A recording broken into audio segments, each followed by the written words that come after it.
The night my little sister called me crying from a hospital waiting room in Columbus, I didn't even think twice. I just grabbed my keys. It was a Tuesday in late October. My husband had already gone to bed. He had an early meeting, which apparently mattered more than the fact that my sister, who was 23 and alone and 3 states away, had just been told she might need emergency surgery. I remember standing in the kitchen in my socks, whispering into the phone, trying to keep my voice steady so she wouldn't hear how scared I was. She has this thing where she picks up on other people's fear and absorbs it. She always has, even when we were kids. So I kept my voice flat and calm and I said, "I'm coming. Don't move. I'm coming right now." I told my husband before I left. I woke him up gently, touched his shoulder, said her name and the word surgery, and I have to go. He opened one eye. "Can't her boyfriend handle it?" he said. They had broken up 2 months before. He knew that. "I'll be back in a few days," I told him. "There's food in the fridge. I'll check in when I can." He made a sound that wasn't quite a word and rolled back over. I drove 5 hours through the night. I got there at 4 a.m., found her in a waiting room chair, with her knees pulled up to her chest, wearing a paper gown and looking about 12 years old.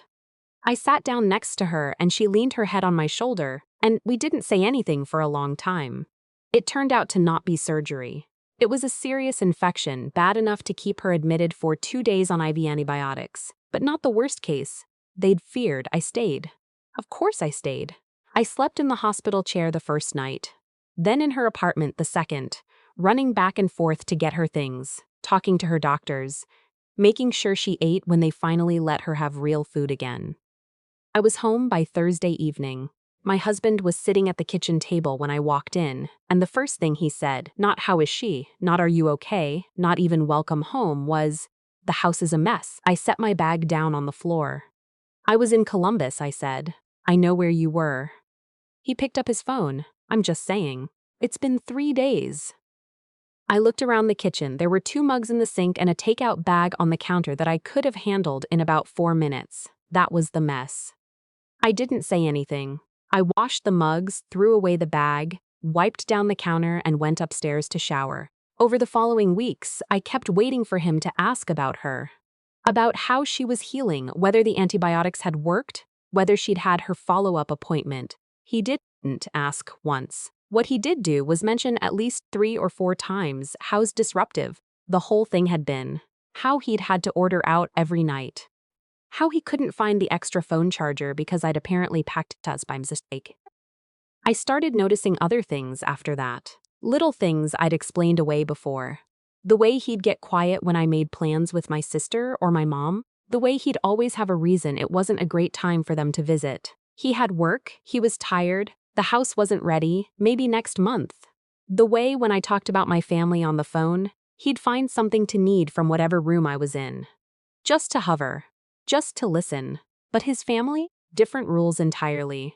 His mother visited 4 times the previous year. 4 times. She stayed a week each time. I cooked for her, made up the guest room, took days off work to spend time with her. I didn't complain once. I genuinely liked her, in the way you like someone you're trying very hard to like. And my husband.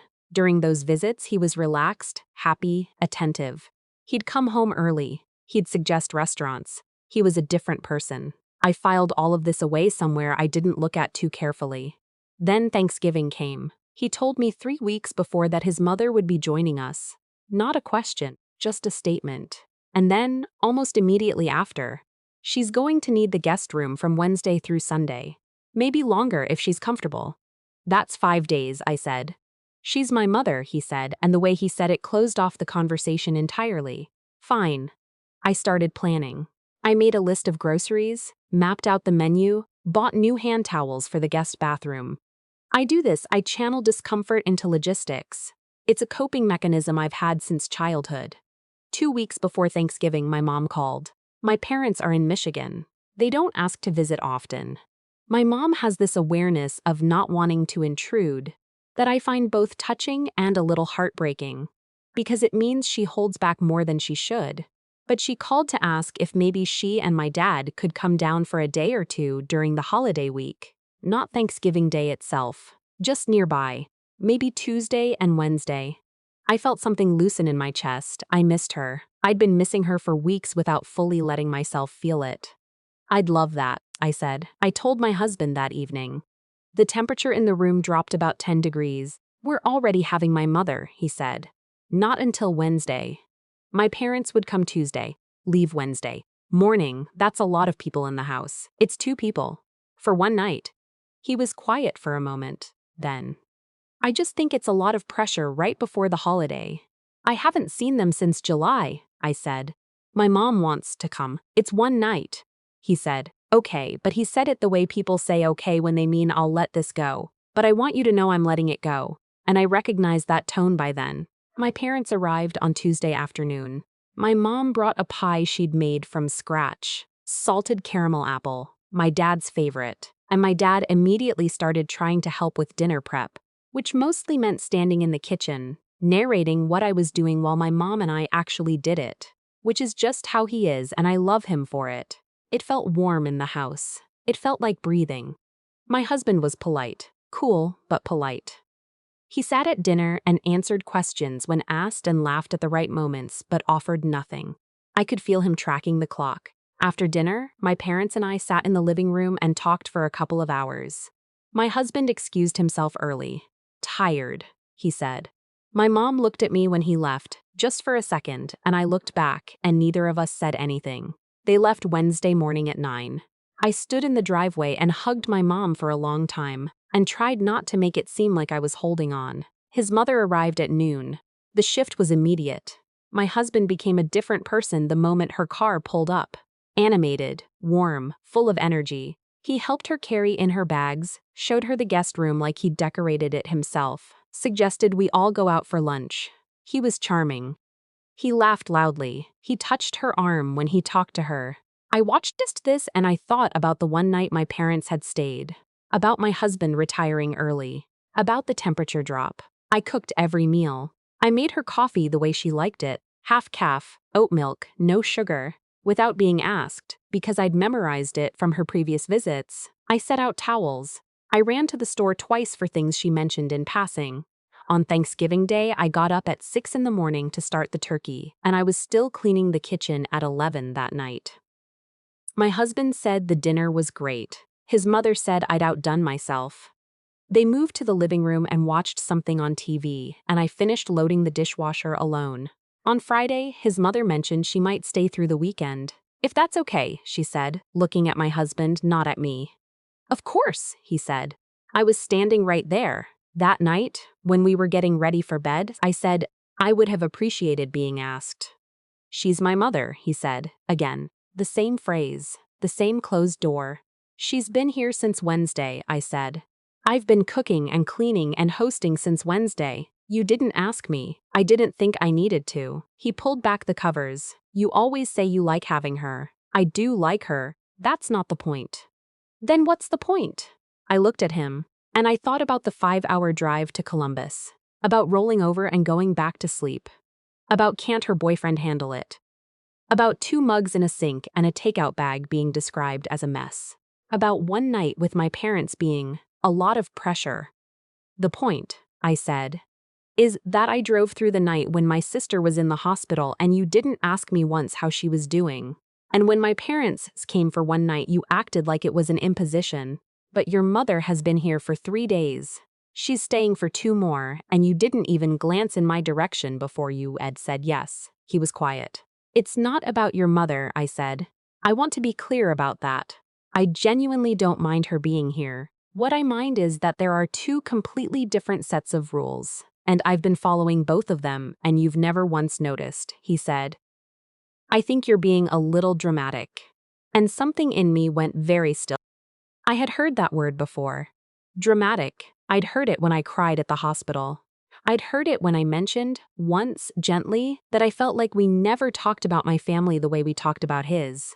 I'd heard it enough times that I'd started to wonder, quietly, privately, whether he was right, whether I was too sensitive, whether I was making patterns out of things that were just life, just the way things were.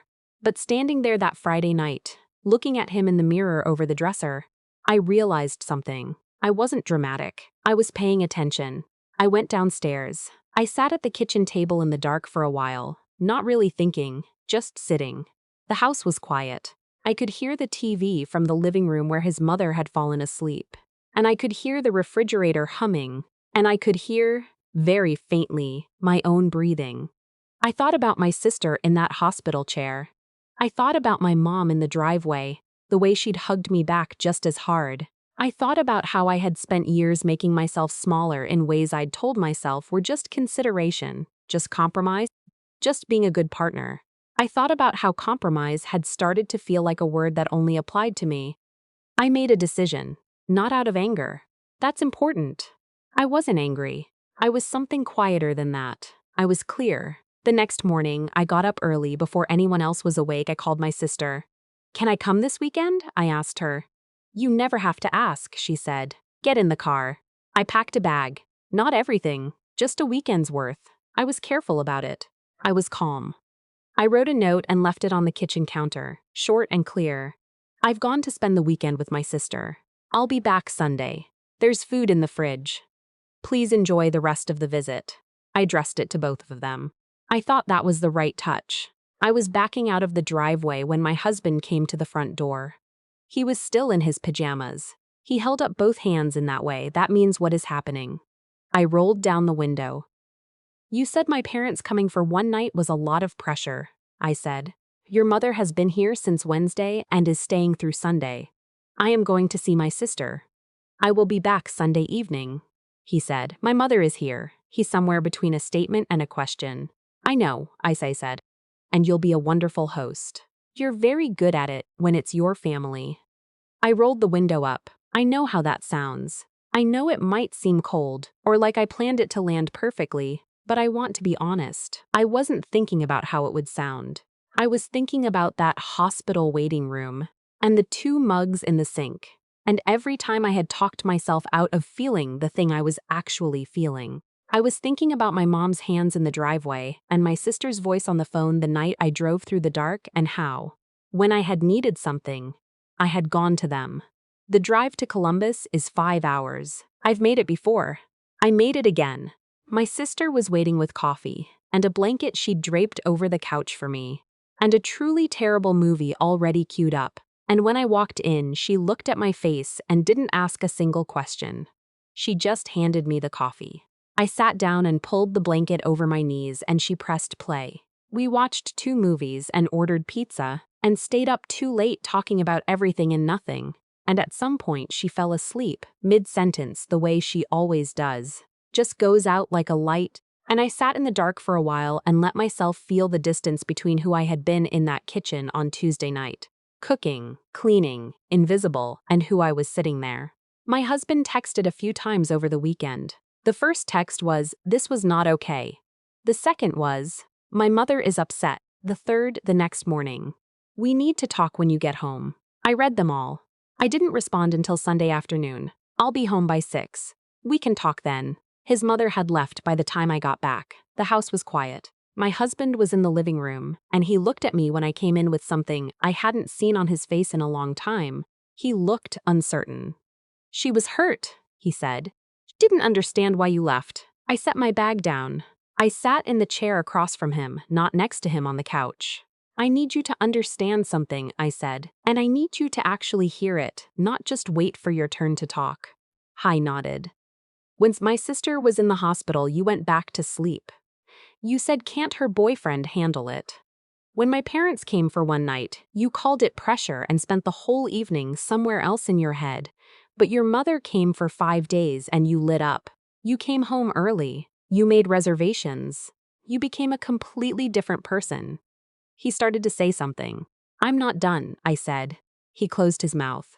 "I don't resent your mother. I want to be clear about that. I actually like her. What I have a problem with is the 2 sets of rules. The version of you that shows up for your family and the version that shows up for mine. I have been trying to bridge that gap for 3 years, and I've been doing it by making myself smaller, by not asking, by not pushing, by telling myself that I was being dramatic when I wasn't. I was just noticing the truth." The room was very quiet.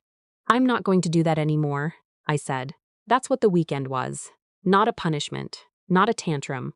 Just me deciding that I get to have a family too, and that showing up for them isn't something I need to apologize for. He was quiet for a long time. Long enough that I thought maybe this was the moment it all fell apart, and I let myself sit with that possibility. It was uncomfortable, but it wasn't as scary as I'd thought it would be. I didn't realize, he finally said, that it felt like that to you. I know, I said. That's part of the problem. We talked for a long time after that. A real conversation, not the kind where one person defends and the other retreats. He said things I hadn't expected him to say, that he'd grown up watching his father dismiss his mother's family and he hadn't realized he'd absorbed that. That he'd been telling himself his discomfort with my family was about logistics and hadn't examined what was underneath it. That he was sorry. Not in the reflexive way, the way people say sorry to end a conversation. In the slow, uncomfortable way of someone actually sitting with what they've done. I listened to all of it. I didn't absolve him immediately. That felt important too. Things didn't fix themselves in one conversation. That's not how it works. But something shifted that evening. Something that had been crooked for a long time got looked at directly, finally, and we both saw it. My sister called that night to make sure I'd gotten home okay. I told her I had, that it had gone better than I expected, that I thought we were actually going to be all right. Good, she said. You deserved a weekend away anyway. I deserved more than that, I said. Yeah, she said, but it's a start. She wasn't wrong. It was a start. And this time I had been the one to start it.